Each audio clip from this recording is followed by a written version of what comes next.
विष्णुप्रिया मणिपुरी बोरा यानी कि उड़द दाल के पकोड़ा बनाएंगे। और विष्णुप्रिया मणिपुरी में सागलखोई बोरा बोला जाता है।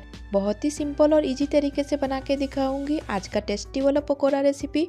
और मेड इजी रेसिपीज में आप अगर नए हैं तो चैनल को सब्सक्राइब जरूर कर दीजिएगा। इसी तरीके का नया रेसिपी का अपडेट पाने के लिए बेल आइकन को जरूर दबाइएगा।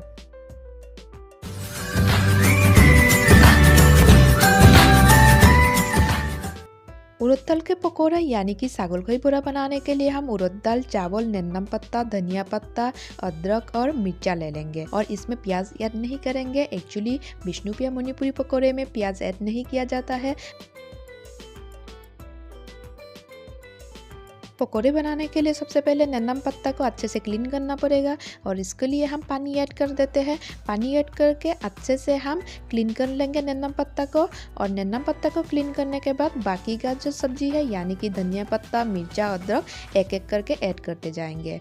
मेरे चैनल पे विष्णुप्रिया मणिपुरी का जितना भी रेसिपी मैं अपलोड करती हूँ यानी कि ट्रेडिशनल रेसिपी आप लोग बहुत पसंद किए हैं। उम्मीद करती हूँ आज का simple easy tasty pakora recipe आप लोग पसंद करेंगे और घर में एक बार जरूर बना के ट्राई करेंगे। और उड़द दाल का पकोड़ा खाने में बहुत ही टेस्टी है और बहुत सिंपल तरीके से बन जाता है, तो एक बार जरूर ट्राई कीजिएगा उड़द दाल का पकोड़ा।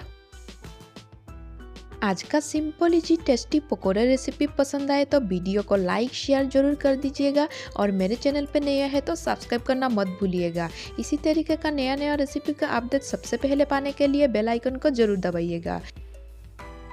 उड़द दाल के पकोड़े में ऐड करने के लिए सारे सामान को काट के रेडी कर लेंगे। उसके लिए हम सबसे पहले नेन्नम पत्ता को काट लेंगे। बहुत बारीकी से काटना है, इसलिए धीरे धीरे करके मैं कुछ इस तरीके से काट के रेडी कर रही हूँ। आज का ट्रेडिशनल पकोड़े रेसिपी पहली बार ही परफेक्ट बनाने के लिए वीडियो को बिल्कुल भी स्किप मत कीजिएगा, नहीं तो बहुत सारा इंपॉर्टेंट चीज़ छूट जाएगा। और उड़द दाल के पकोड़ा खाने में बहुत ही टेस्टी है, एक बार घर में ज़रूर ट्राई कीजिएगा। नेन्नम पत्ता को काटने के बाद धनिया पत्ता को भी काट लेते हैं। ये बड़ा वाला धनिया है, हमारे भाषा में शाहबर फातिकम बोला जाता है, तो धनिया पत्ता को भी काट के रेडी कर लेंगे। और धनिया पत्ता को काटने के बाद आगे का प्रोसेस शुरू करेंगे, यानी कि इसमें अदरक को भी कूटना है। और अदरक का छिलका पहले निकाल लेंगे, उसके बाद हम बारीकी से कूट लेंगे। बहुत सिंपल और इजी तरीके से बना के दिखाई हूँ। उम्मीद करती हूँ पहली बारी रेसिपी को परफेक्ट बना पाओगे। और उड़द दाल का टेस्टी वाला पकौड़े रेसिपी पसंद आए तो वीडियो को लाइक शेयर जरूर कर दीजिएगा। घर में अगर मेहमान आ जाए या फिर कोई फेस्टिवल हो तो उड़द दाल का पकोड़ा एक बार जरूर बना के ट्राई कीजिएगा। दाल का मुकाबले उड़द दाल के पकोड़े बहुत ही टेस्टी होता है, तो एक बार ट्राई करके बताइएगा कैसे बना है। तो उड़द दाल में यानी कि उड़द दाल के पकोड़े में ऐड करने के लिए अदरक को भी कूट के रेडी कर लिए। उसके बाद मिर्चा को भी बारीकी से कूट लेंगे और मिर्चा थोड़ा सा ज़्यादा ऐड करेंगे। और उड़द दाल के पकोड़े में मिर्चा थोड़ा सा ज़्यादा ऐड करने से पकोड़े का स्वाद और भी बढ़ जाता है। सारे सब्जी को हम काट के रेडी कर लिए। उसके बाद आगे का प्रोसेस शुरू करेंगे।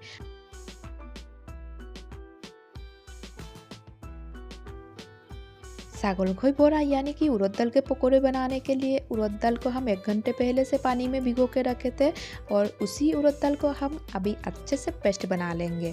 उसके लिए मिक्सचर में ऐड कर रहे हैं उड़द दाल। उड़द दाल को ऐड करने के बाद थोड़ा सा हम चावल ऐड कर देते हैं और चावल ऐड करने के बाद ढक्कन लगा के हम अच्छे से पेस्ट बना लेंगे उड़द दाल का। और उसके बाद हम आगे का प्रोसेस शुरू करेंगे, यानी कि पकोड़े के लिए बैटर रेडी करेंगे। मैं हमेशा कोशिश करती हूँ जितना हो सके इजी तरीके से रेसिपी बना के आप लोगों के साथ शेयर करूँ। तो आज का सिंपल इजी टेस्टी वाला रेसिपी 10 मिनट में बनने वाला पकोड़े रेसिपी पसंद आए तो लाइक शेयर जरूर कर दीजिएगा और एक बार इस तरीके से बना के ज़रूर ट्राई कीजिएगा। और पहली बारी रेसिपी को परफेक्ट बनाने के लिए वीडियो में बने रहिए, बिल्कुल भी स्किप मत कीजिएगा। उड़द दाल को हम निकाल लिए थे, अभी स्वाद अनुसार नमक ऐड कर देंगे, हल्दी पाउडर थोड़ा सा ऐड कर देते बैटर में और थोड़ा सा जीरा पाउडर ऐड कर देंगे। और सारे चीज़ों को अच्छे से मिक्स करते हुए हम पकोड़े के लिए बैटर रेडी कर लेंगे। बहुत सिंपल और इजी है उड़द दाल के पकोड़े बनाना, एक बार ज़रूर ट्राई कीजिएगा। सागलखोई बोरा यानी कि उड़द दाल के पकोड़ा बनाने के लिए बैटर को हम मसाले के साथ अच्छे से मिक्स करते हुए रेडी कर रहे हैं। और पकोड़े बनाने के टाइम पे इस बात का ध्यान रखना है, बैटर को जितना अच्छे से रेडी करेंगे पकोड़े का स्वाद उतना ही बढ़िया लगेगा। इसीलिए हम बैटर को इस तरीके से रेडी कर रहे हैं। बैटर हमारा रेडी हो गया है, उसके बाद हम फ्राई कर लेंगे। फ्राई करने के लिए हम पहले से तेल गरम करके रखे थे, तेल में एक एक करके पकोड़े के साइज में ऐड करते जाएंगे। तो आज का सिंपल इजी टेस्टी पकोड़े रेसिपी के लिए एक लाइक ज़रूर कर दीजिएगा और मेड इजी रेसिपी चैनल पे नए हैं तो सब्सक्राइब करना मत भूलिएगा। इसी तरीके का नया रेसिपी का अपडेट पाने के लिए बेल आइकन को सबसे पहले दबाइएगा। पकोड़े को हम इसमें ऐड कर दिए, यानी कि गरम तेल में ऐड कर दिए। गरम तेल में ऐड करने के बाद हम 5 से मिनट के लिए मीडियम आंच में पकाएंगे। पकोड़े को फ्राई करने के टाइम पे इस बात का ध्यान रखना है पकोड़े जल ना जाए, इसलिए एक साइड हल्का सा फ्राई होने से हम दूसरा साइड भी इस तरीके से हम फ्राई कर लेंगे। और पकोड़े बनाना बहुत ही इजी है। आप लोग तो बहुत सारे पकोड़े बनाते होंगे। उड़द दाल के पकोड़े एक बार जरूर बनाइएगा। तो सागल खोई बोरा रेसिपी आप लोगों को कैसा लगा है कमेंट बॉक्स में कमेंट करके। उड़द दाल का टेस्टी और क्रिस्पी पकोड़े रेसिपी यानी कि विष्णुप्रिया मणिपुरी ट्रेडिशनल बोरा रेसिपी दोनों साइड से अच्छे से हम फ्राई कर लिए हैं। पकोड़े को अभी एक कंटेनर में निकाल लेंगे। कुछ इस तरीके से मैं निकाल के साइड करके रख रही हूँ, एक्स्ट्रा जो तेल है वो निकालने के लिए। तो आज का टेस्टी और simple easy pakora recipe ready हो गया है। बाकी का बचा हुआ पकोड़ा हम तेल में ऐड कर देंगे।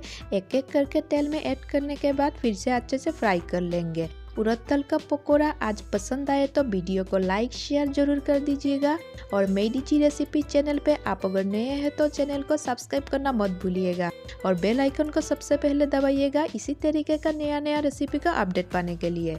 बहुत जल्द मिलेंगे और एक नया रेसिपी के साथ। तब तक के लिए bye and thank you for watching made easy recipe channel. आप लोग वीडियो को एंड तक एंजॉय कीजिए।